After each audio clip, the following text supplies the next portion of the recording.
With trailers, and Zach has repaired these two, they're a lot of rivets, pretty easy to fix though. Very easy to fix. I'll let you explain the different components. See, now we're probably not going to repair, commonly on trailers, they'll get scraped down the side. These panels are about, I don't know. They're about 185 to 220 bucks based on each. who the supplier is. And with all the rivets, it's almost impossible to repair them because you'd have to tape off and mask every single rivet. So it's almost, yeah. So you just replace the panel. Yeah. You just replace the panel. Trailers, there's really nothing else to this trailer other than exactly what you see. There's no interior structures.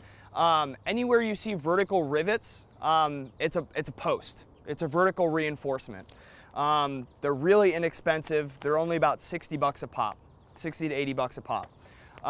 So if you have any kind of damage to like this front radius, a side panel, or any of the upper or lower rails, you replace it.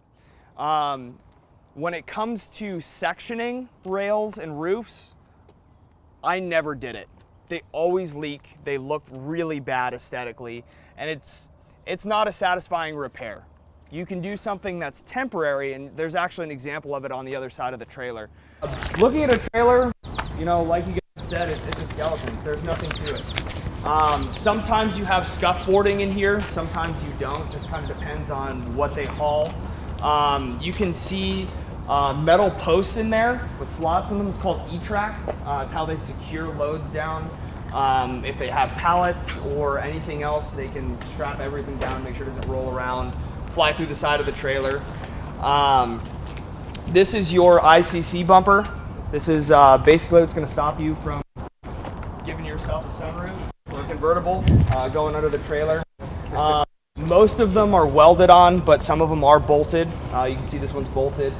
But there's really not, the horizontal roof bows. Those actually run all the way down vertically to secure the side panels. And the roof, similar to the rails, they always leak. No matter what you do, how much sealant you put on it, it's gonna leak. Comes in a big spool of 55 feet of aluminum, and you just roll it on top. Normally it's about 900 bucks and about 30 hours to do it. So it's much more labor intensive than part intensive versus a truck. You're normally going to spend a lot more on parts versus labor. You might give us an assignment for the truck in Hackensack, and the car might be in New York City. We'll have two different appraisers, and we don't necessarily cross-reference. So as an adjuster, when you're saying, hey, I need to know the impact height measurement on the truck, our appraisers are pretty good about putting an impact height measurement on trucks. Once in a while, if it's you know, minor side damage, they won't, but they usually do. You can see that this rail was damaged, and they aluminum welded a piece in here. That's not really a proper repair, because, you know, believe it or not, this entire rail that goes all the way down, they're not that expensive. They're really not that expensive. Should be somewhere around 1,200 bucks. Yeah. So if you look at the 1,000 bucks. You know, if a car, these, you know, I'm sure you've seen the claims before. Somebody runs a red light intersection, car goes under, slams on the brake, and you can total, like this damage that was right there. You know, that much damage could technically have totaled a Toyota Tacoma. That much damage. That damage that we see on the front of this truck, that impact of the bumper and the headlight, if this truck was loaded, that would have potentially done $10,000 worth of damage on an Infiniti or a Mercedes, 15,000, just the sheer weight. But on this rail, how much is the replacement on this? This is a... it's about 1,000 bucks in parts. Yeah, this is a bottom rail. You'll see bottom rail. A lot of times if it's small damage, you'll notice an appearance that will write on our estimate. Like if I'm talking to Ronald as an appraiser, you know, if I'm talking to Ronald, we saw a little bit of damage over on the other side. It was like a scuff right here. You know, they've got collision coverage on their trailer, let's say, but it's a scuff. I might say, hey Ronald, how about we just give you an appearance allowance? You don't really need to replace it. How about ProSight just gives you an appearance allowance for, you got a $500 deductible. We'll give you a $1,000 appearance allowance, because it's going to cost, it's going to cost us, 2,500 bucks? $2,500 to replace this rail. But if Ronald says, yeah, that's fine, $1,000 appearance allowance. Now, depending on your policy at ProSight, insurance companies are different. They say, yes, we like appearance allowances. We might suggest it once in a while. I don't know what your policy is, but if the vehicle owner says, yeah, that's fine, I'll take an appearance allowance for it, $500, I'm not going to fix it, we'll put that on our report. You'll see that from time to time in our report. You But see we that get a lot on hail. a lot on hail. Yeah, if you have on hail hail. losses, kind of the same thing, appearance allowance. That's what I would, as an appraiser, I would always opt for. Small damage, doesn't have any impact on it, I'm going to offer an appearance allowance. So, anything else on the trailer? Side panels, you can see side panel replacement. These are all, what's that about? What's About 3 feet. About 3 feet, 36 There's inches. 13 panels. Per. Yeah, 13 panels on a 53 footer.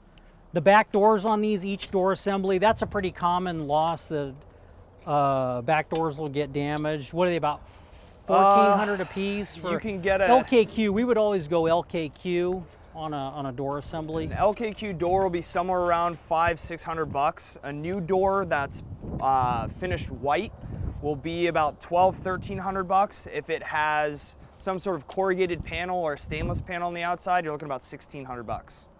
Mm-hmm. Got it.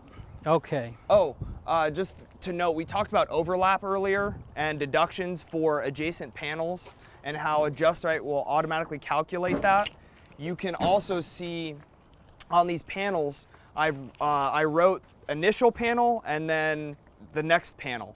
The first panel is going to be about 7.5 to 8 hours, and then every adjacent panel will be about 2 hours less because you've already removed half of it and you have access to all of the rivets and you've removed part of the panel already. So it will take into account all of that adjacent damage. You'll notice on this trailer, different trailer, sometimes you'll see axles on trailers. They're spread apart real far.